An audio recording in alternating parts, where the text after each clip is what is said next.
as I said, management's weird. Like Mick would have collected sort of payoffs for jobs that haven't gone particularly well, and he's still earning again. He's out there again working, and there's a lot of out-work managers. I mean, I was only doing a piece about Roy Keane today, who's 10 years out of it now, 10 years out of actual managing a team, and Mick really is never been 10 months out of management, and that's a very striking difference. Yeah, I read the Irish Independent piece, Daniel, there today. A really excellent piece on Roy Keane, like 10 years this month. Hard to believe that since he was let go by Ipswich Town. Just give us a flavour of what you learned.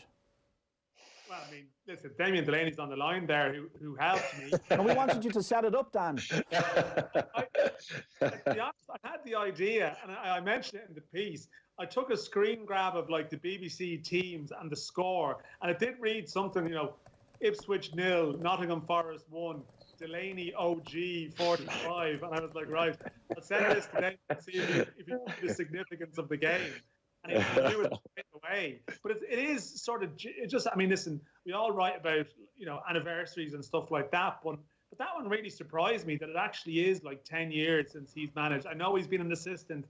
I know he's been, with Ireland and Aston Villa and briefly at Forest. So it's not like he's been out of the game for 10 years. But just, to think that it's 10 years since he's like stood in a dressing room, as a manager, addressing his team, picking his team. I wasn't at all suggesting that Damo scoring an own goal in his last game, that he was responsible for that. But he was certainly able to provide an insight into that time at Ipswich, which, you kind of, like, Roy had two jobs. One went reasonably well, and the other one went really badly, and he didn't get another chance after the one that went really badly. And it is really, I know he maybe had a chance to go to Celtic at one stage, and I'm sure he's turned down, lesser gigs. But I'm sure Roy Keane would love the chance of something like Cardiff, that type of opportunity. And it doesn't feel like those clubs come knocking on his door for whatever reason. Roy admitted that he probably went over the top with you, Damien. Does the tough love approach work in management anymore? No, not anymore. To be honest with you, it's just players don't respond to it anymore. They tend to go the other way, where they just lose confidence. Whereas you keep kind of the carrot and the stick. If it's always the stick and you never get any of the carrot, then sooner or later players will tend to switch off. But I think that's a societal thing as well. Players at the minute coming out of academies. The vast majority of players in the upper echelons of the English League have at some point been in probably a Category 1 academy, where you do have kind of HR and you do have a certain set of rules, and you can't treat people the way that maybe people were treated previously. So they come out now, and you have to speak to people in the correct manner and treat them in the correct manner. So when players come out of these Cat 1 academies and then get confronted by a kind of a vociferous manager who kind of cuts loose at you, they don't know how to take it. And you could see and I saw it towards the end of my career, sometimes, you could see the shock on their faces, and like, no one's ever spoke to me like that before. So you just have to, and that's what management is, that's what modern management is about now. You need to find whatever makes a player tick, speak to them correctly, even if the player has annoyed you or not done what you want, or kind of did the exact opposite of what you told him. You still kind of have to say, okay, well done, but hey, what about this? Remember I told you, know what I'm saying? Whereas that wouldn't necessarily be Roy's approach, Do you know what's interesting for me, JD, is like his last game for Manchester United was in 2005. Now, when Dan put it up that it was 10 years since he'd managed, like, I was quite shocked by it. But if you go back to 2005, so he hasn't played for 17 years. Now, his reputation is based on his playing career. So if you're a young player now coming up, you might, some young players now won't really remember seeing Roy Keane play. So they'll know Roy Keane as the pundit. So you can't have the attitude of the tough love and that style of man management if you don't have like a load of success to back it up. And he doesn't. And it's almost like, I don't know, is it like he was waiting for the right job to come up? It's not like he couldn't get any job, but like he was waiting maybe for some job to come up. But now, because there's no suggestion that as a manager, and I'm interested here with Damien, like I spoke to players that would have played under him, there was no suggestion that he was particularly strong tactically. And I think that's evinced by his TV performances, which are, like, Keane has a lot of charisma, and he kind of cuts to the chase, and he simplifies football to a degree. But Damien, for me anyway, I don't see anything that suggests like he's tactically very good and the game is evolving.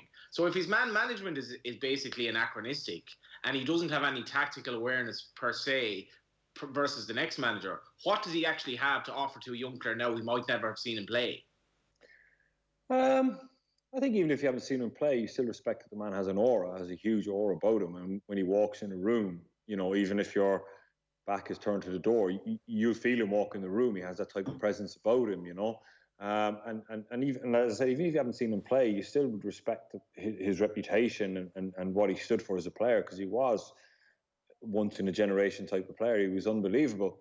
And you know, maybe he could have played on that a little bit more, but he had really good staff with him as well. I haven't seen Dan's article. It's behind the paywall, so I'm hoping Dan will send me a link to it at some point. You were basically the key witness in the entire article. It's very disappointing. This is very disappointing. Behind the paywall, you won't pay like, what is it, a tenner a month or whatever for the Indo.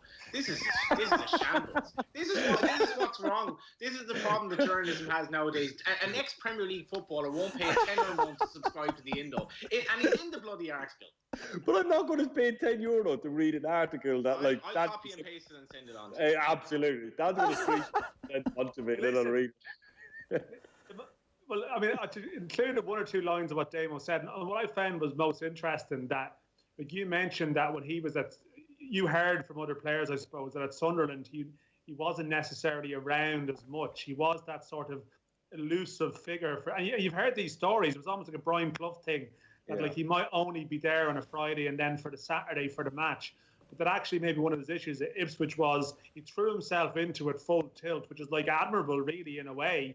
You know, he'd be there 7 a.m. to 5 p.m., but maybe he was around the place too much, and the nature of his personality that could be a bit combustible, it actually didn't create a positive presence, which is sort of interesting that, like, you know, he wanted it to work, yet that in some respects, like his moving everything down there didn't contribute to his success. It's it's contradictory in some respects, but that was one of his issues, perhaps.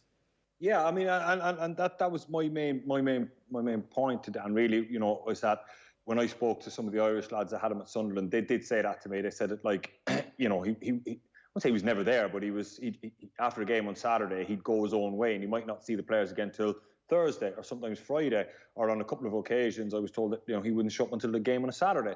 So Tony Loughlin and Antonio Gomez, who was two assistants and more than capable, you know, would kind of come in on a Monday morning. If there was a bad performance or a player didn't play well, you kind of got some breathing space for the week, you know. Whereas at Ipswich, if you didn't play well on a Saturday, you'd be going in on a Monday going, oh, you know, I'm going to get it again today, absolutely. So it kind of rolled on through the week like that, and I think that was perhaps the difference between Ipswich and Sunderland. But again, you know, I was surprised when Dan texted me saying that it's been 10 years, which is crazy. And, you know, I'm 39 years of age now, and that was the age that Roy was at when he was a manager at Sunderland, you know, and he'd already achieved so much as a manager because he took the Sunderland job 36, Dan, am I right in saying? So, like, I mean, I was still playing at 36, and I couldn't imagine the fact that he took that job so young. And then my age now, I struggle to get my head around that.